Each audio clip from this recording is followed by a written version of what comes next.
Hello and welcome to Our League. I'm Eloise Sawyer. It's great to have your company. I'll be joined each and every week with Andrew Henderson from the Warrington Wolves. Thanks so much for your company, Hendo. Thanks for having us, Eloise. Each week we'll be here wrapping up the highs and lows all the championship has to offer. And of course, this week was certainly a bit of an upset to start the round and start the game off for 2019. And I was there firsthand to see the Toronto Wolfpack take on the York City Knights. And it certainly was a tough game. It certainly was, Eloise. And like you said, it's been a weekend of upsets in the championship. Again, exciting first round for that. And we'll go to our first game of the week, which is the Batley Bulldogs up against the Barra Raiders at the Foxes Biscuit Stadium. And Batley pressing hard now on the Raiders line. Leake looks left, he comes right, he hits Sam Wood and he's over! Sam Wood hits and spins out of the tackle, and the man who's on loan from the Huddersfield Giants scores early. Batley now deep into the half, that's Leake. Jumps out a dummy half, ball goes out the back to Brambini, to Drew Fray.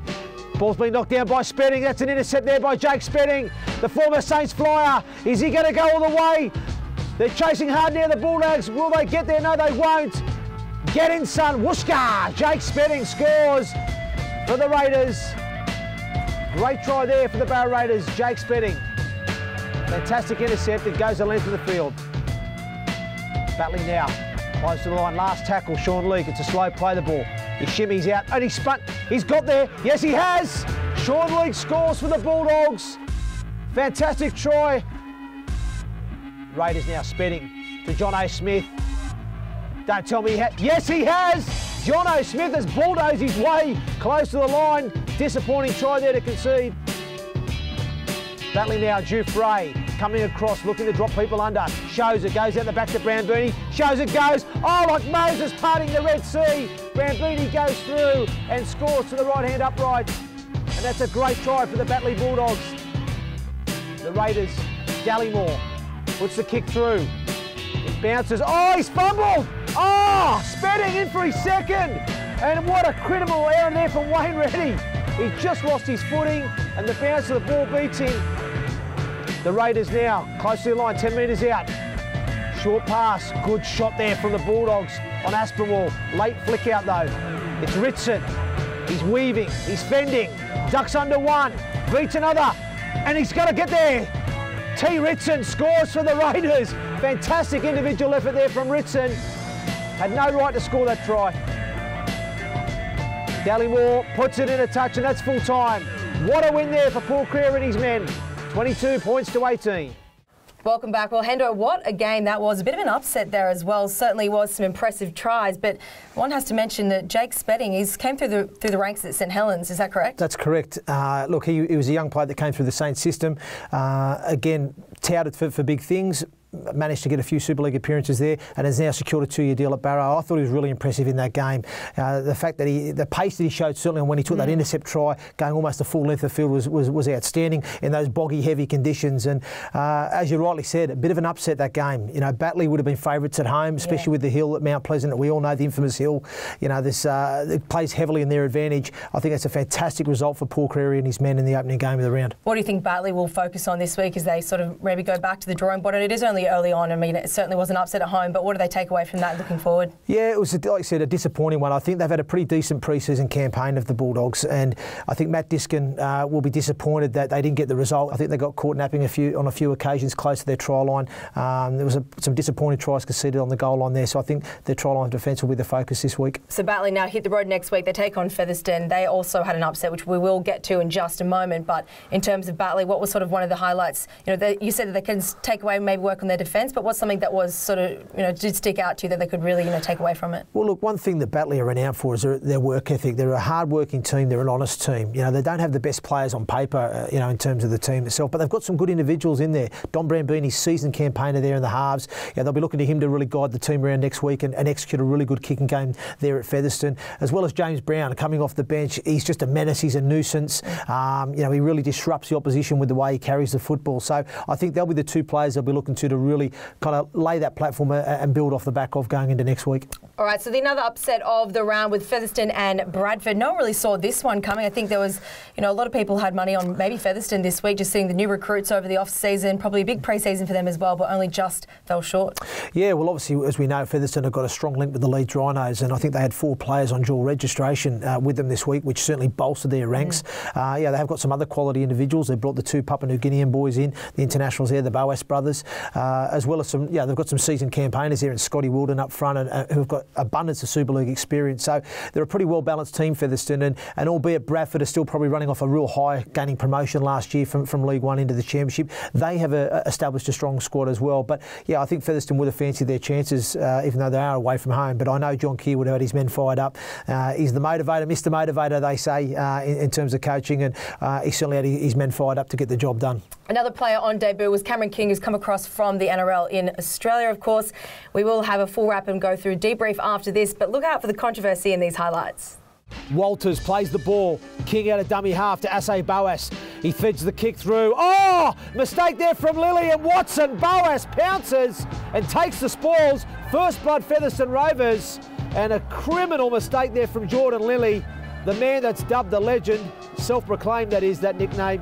As you can see here, Asay Boas going to the line, threads the needle with the grubber kick through, and Jordan Lilly just can't do enough to clean that ball up. He'll be disappointed with that one, Lilly. He should have cleaned up that kick. Doesn't do so, and Watson Boas just pounces on. And like I said, first blood to the Featherston Rovers.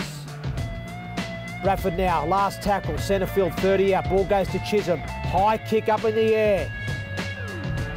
Great chase, the ball bounces and Webster's there.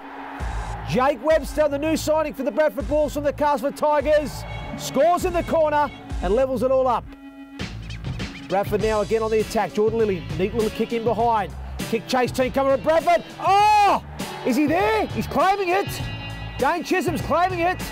And referee Jack Smith says it's a try, but as we see the replay, controversial. I'm not sure he got a hand on it. Play now from the Bulls. Chisholm stepping off the right. Gets tackled short of the line. George Flanagan looks to show and go. He dives. He has. Signature try there for George Flanagan. He's renowned for those 5-metre dummy half dive overs. And he gets over. Featherston now. Cameron King. Ball goes wide now to Watson Boas. Grubber kick through. Oh! And that's a try there for the Rovers. Luke Briscoe, the dual registration man from Leeds Rhinos. And Jai Hickscock makes a meal of that one. We'll see here on the replay, Watson Boas feds it through, and Hitchcock needs to do better there, cleaning that up. He should have done better. Should have dived on the ball in those conditions, but he miskicks it, and Luke Briscoe scores. Featherston now again. King out of dummy half. Show steps off the right, and he beats the marker to try for Cameron King on debut. Great try there, the former Parramatta Eels man. He's pumped. Look at the energy from that guy. We'll see it again. Marker play not so good there from the Bradford Bulls. Needed to be more alive around goal line there. And I think it was that man, Elliot Minchella, not able to contain King. And that's a great try there for Featherston.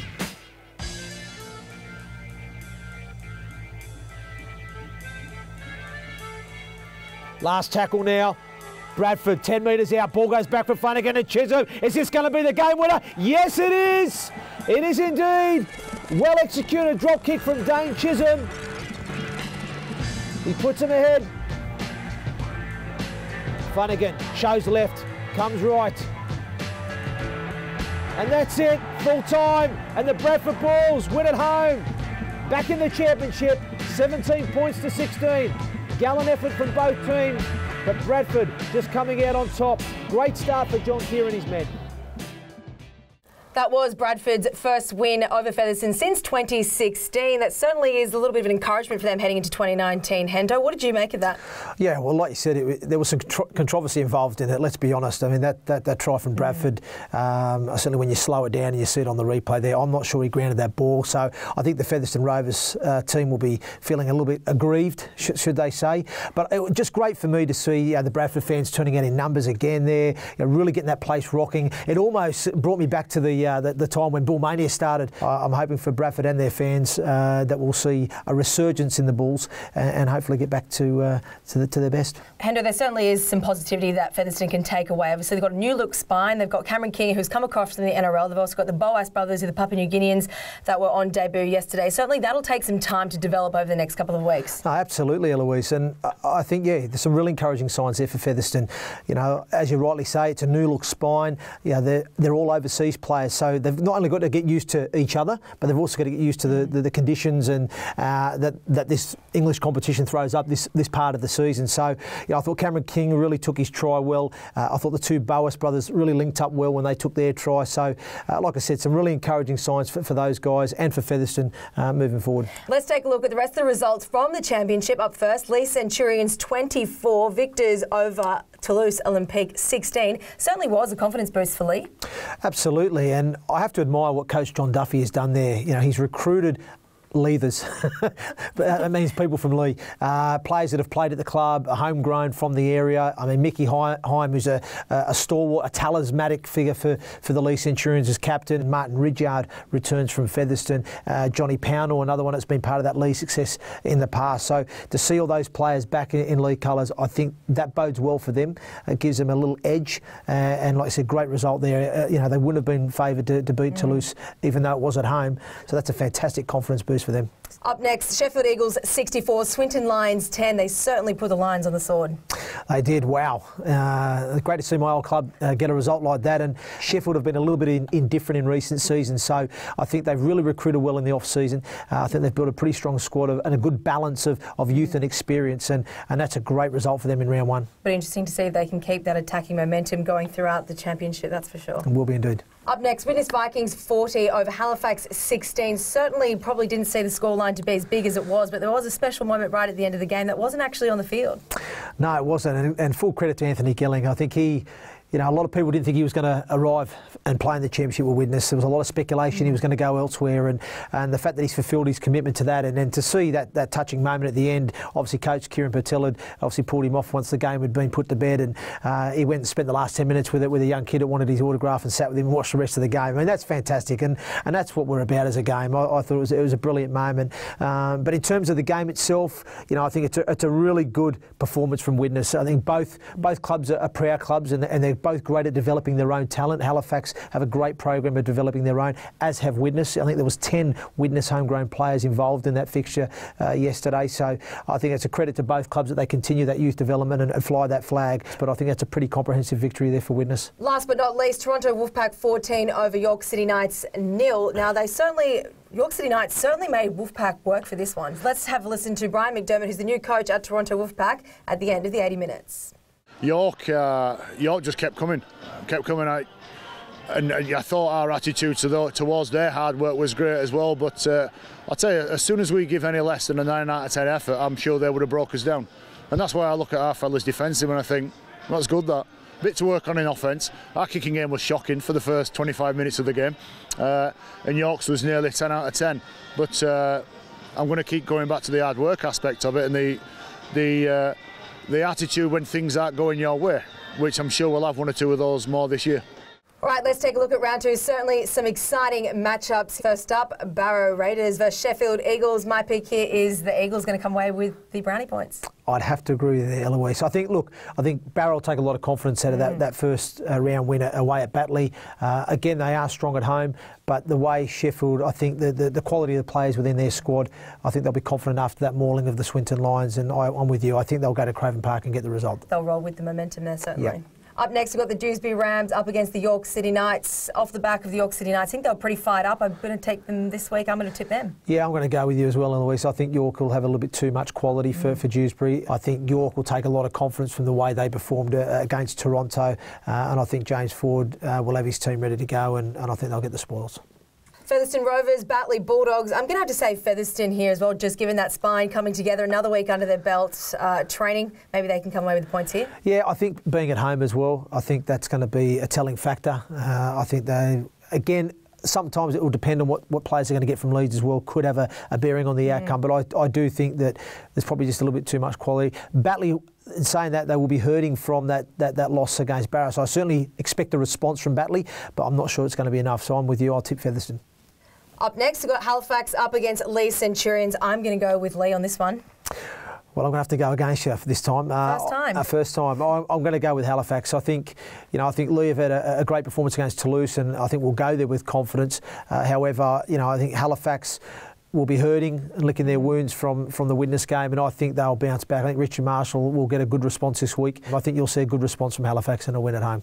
Up next, the Rochdale Hornets will be hosting the Toronto Wolfpack. Now, you've got to say Toronto Wolfpack will be favourites here, but everyone sort of would like an upset almost for Rochdale to walk away with the points. Yeah, tough one for me, Eloise, because Rochdale are our dual reg club, they're our partner club, so I am supporting them, but I think the Toronto Wolfpack will have a little bit too much in the tank for the Rochdale Hornets, so to try a win for me. Last but not least, the Swinton Lions and the Bradford Bulls. Swinton certainly looking to bounce back from that huge loss in the first round. Yeah, I think there's a big job on his hands with Stuart Littler there. Unfortunately for them, they probably don't have the finance and resource behind them, which is unfortunate. Don't get me wrong, I think Swinton will come out and give their all, plenty of effort and endeavour, but I just don't think they'll have the quality to get over the Bulls. So it's a Bradford win for me. Certainly was a really exciting round one of action. The average crowd's around 3,000. That certainly is a huge boost to the game. We'd like to see that continue right throughout 2019. Yeah, that's a fantastic start for the championship. The crowds are up, like you said, and if they're going to see the action that we just saw this weekend, they've got plenty more reason to keep coming back to those games. So hopefully we'll see a continued growth of that one and another fantastic championship season. Hendo, thanks so much for your time. I'm Eloise Soren, and I will be back next week. Hendo and I will be in the chat. We'll be previewing round 3 and also having a full wrap of round 2.